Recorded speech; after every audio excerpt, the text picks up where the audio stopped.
Hello electric car lovers, in this channel I cover all the latest tech news surrounding electric cars. I cover the background, feel and drive and the current selling price, the specs, the engineering and everything that goes into making each car. If you have an electric car that you'd like me to cover, let me know in the comments below. In today's video, I'm reviewing the adorable Mini Cooper EV. I'll be covering the most important features to see whether it crushes the competition or not.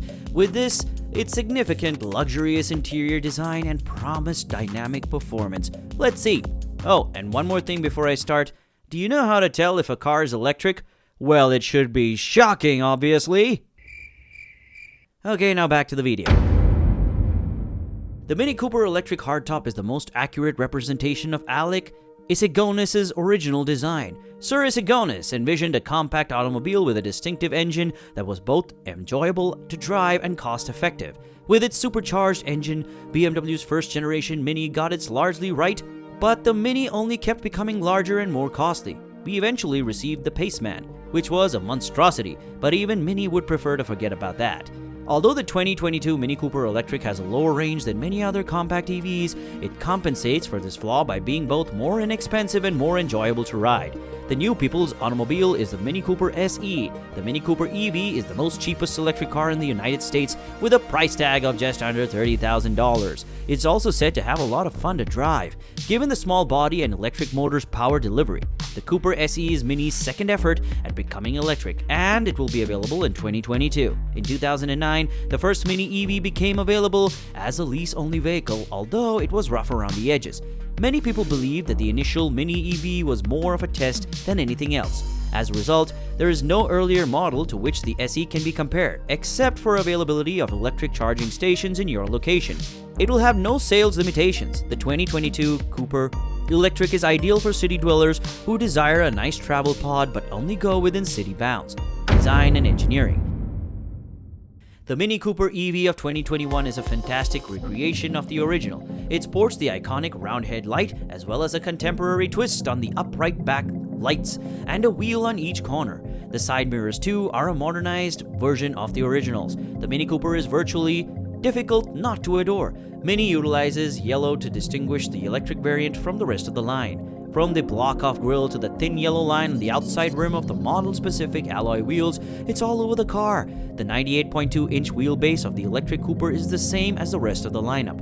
It's significantly longer than the previous variants, at 151.4 inches, but it has the same 68-inch width. The Mini Cooper electric hardtop is somewhat higher than the normal hatchback at 56.4 inches. The main issue with this type was always going to be weight, as an electric vehicle requires a large battery pack to function, and the one of this model raises the curb weight from 2,767 pounds to 3,153 pounds, the Cooper. That's not all awful, as we had imagined, but a Mini weighing more than 3,000 pounds just simply doesn't feel right. Externally, you can have a lot of fun. Mini allows you to customize the color of the body, the roof, the wheels. In basic signature trim, you may select the chili red, midnight black, British racing green, white silver, and moonwalk gray. If you choose the iconic trim, Mini, yours enigmatic black is the only option. Body colored, white and black roof colors are available. A total of 9 varied and elegant alloy wheel variations are also available. Interior.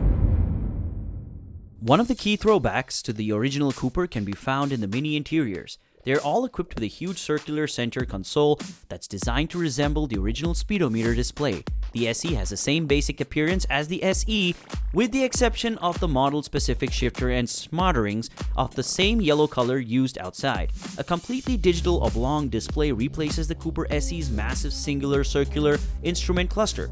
A more complete display was required since it has more information about the drivetrain to present.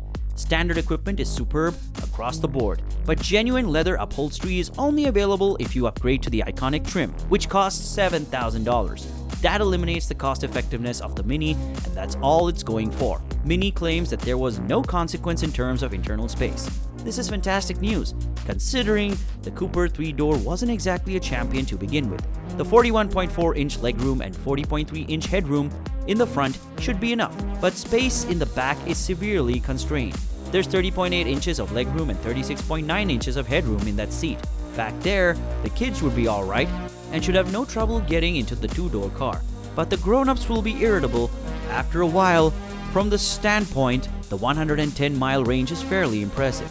The Cooper 3-door was never intended to be a family vehicle. There are very few Mini Cooper electric hardtop hatchbacks that cater to this market, but the Mini Cooper electric hardtop hatchback is not one of them. A leather-wrapped steering wheel is standard on all variants. Carbon black leatherette seats are standard on the Signature trim. Anything more intriguing than that necessitates a Signature Plus or Iconic trim level upgrade. The former trim is offered in pearl black leatherette with either black or light checkered fabric inserts. The final choice is full leather cross-punch carbon black. The top-tier Iconic trim comes standard with Chesterfield satellite gray leather, but you can upgrade to the Mini Yours leather lounge in carbon black for an extra $500. 16-inch low-drag alloy wheels, dual-zone climate control, the eDrive digital instrument cluster, 2 USB ports, a leather-wrapped steering wheel, leatherette seats, heated front seats, and BMW's Active Driver Assistant, which includes blind spot monitoring, rear cross traffic alert, and lane departure warning are all standard on the Cooper SE. A panoramic sunroof, luxury upholstery, rear park distance control, and auto-dimming interior and exterior mirrors are included in the Signature grade. Premium leather seating, piano, black exterior details, active cruise control, a parking aid, a head-up display, and a wireless charging pad are all included in the Iconic trim. The 6.6-inch infotainment screen is modest, but it does have GPS, Apple CarPlay, Bluetooth, and eDrive services. It's worth noting that Android Auto isn't included. The base sound system is updated to the Harman Kardon configuration on Signature Plus and Iconic models, while the top trim level reaches the bigger 8.8-inch display. Performance. Instead of developing a new powertrain, Mini utilizes the BMW i3S's motor. This is most likely the primary reason for the Mini's low price. BMW covered the majority of the development costs long ago. The engine produces 137 kilowatts and 199 pounds-feet of torque, which is sent solely to the front wheels. The Mini claims to be a 0 to 60 mph speed of 6.9 seconds, but because of the nature of the power delivery, it seems quicker. Crucially, even though the Cooper SE's peak speed is limited to 93 miles per hour, it's a blast to drive. There's no denying that driving a Mini is more enjoyable. Although the Bolt is faster to 60 miles per hour, that's 6.5 seconds, the Mini's tiny proportions, superb suspension setup, and wide track make it one of the most intrinsically entertaining platforms available. A single-speed gearbox sends all of the power to the front wheels. All of the power and torque is accessible from a stop due to the nature of an electric motor. This was another amusing feature of the original. The original Mini had a naturally aspirated engine with a displacement of 1,275 cc, which was the greatest achievement at the time. It wasn't quick, but the reaction was rapid thanks to the simple throttle linkage. In terms of loudness, it obviously falls short of the original. This is also a concern for pedestrians, especially because the Mini is aggressively promoted as a city-bound vehicle. Mini compensates for this by including a pedestrian sound alert as standard equipment. When it comes to noise, the lack of the ice brings to light high-speed wind noise that was previously hidden by the enticing soundscape. There are 2 regenerative braking settings on the Cooper SE. When you pull off the throttle on the first, the brakes are applied mildly, whilst on the second, the brakes are applied more forcefully. It's really possible to drive a Cooper SE without ever hitting the brake pedal after you become acclimated to regenerative braking.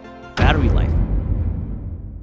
Unfortunately, the Cooper didn't only get its old i3 motors, it also got the old i3 little batteries. The SE will only go up to 110 miles on a full charge according to the EPA. That's less than half of the 259-mile range of the Chevrolet Bolt. The Mini's largest flaw is its range, which is a major drawback given that range is one of, if not the most important factor, of people evaluating and purchasing an electric vehicle. The FWD Cooper SE consumes 31 kWh per 100 miles. According to the EPA, that's not bad when you consider that 1 gallon of petrol equals 33.7 kWh. This equates to 115, 100, 108 mpge city highway combined in mpg equivalent terms. While this consumption is satisfactory and in line with the segment's average, the predicted range is not. It's just unacceptable, given that the base Tesla Model 3 has a range of 263 miles and the entry-level 40 kWh Nissan Leaf has a range of 149 miles. These cars are all under $5,000, and much less if you want a Mini with a reasonable specification. On the plus side, the Cooper SE's charge times were outstanding. It takes around 4 hours to charge it to 100% at home.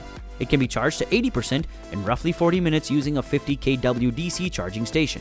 Price and model range. The Mini is now the most cheap electric vehicle on the market in the United States. The MSRP for the 2021 Mini Cooper Electric is $29,900. The Signature Plus trim costs $4,000 more than the Iconic trim, and the Iconic trim costs $7,000.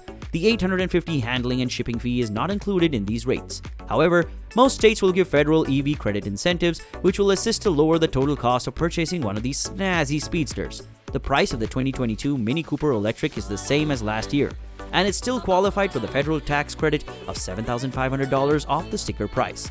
As a result, the basic model is a fantastic bargain with amenities like automatic dual-zone temperature control, heated front seats, Fox leather upholstery, LED front lighting, hands-free passive entry, and rain-sensing windshield wipers as standard. Here's the price of each trim. Signature trim cost $30,750. Signature Plus trim cost $34,750. The Iconic trim cost $37,750. This wraps up my review of the Mini Cooper Electric. Let me know what you think of it. Thank you for sticking it out through the very end of this video. Nothing helps out my channel more than y'all watching the entire video. These videos take a long time to make, and they are a labor of love. If you'd like to see my channel grow, please help spread the word, and until next time, remember, the best experiences aren't about where you end up, but who you're lucky enough to be on the journey with.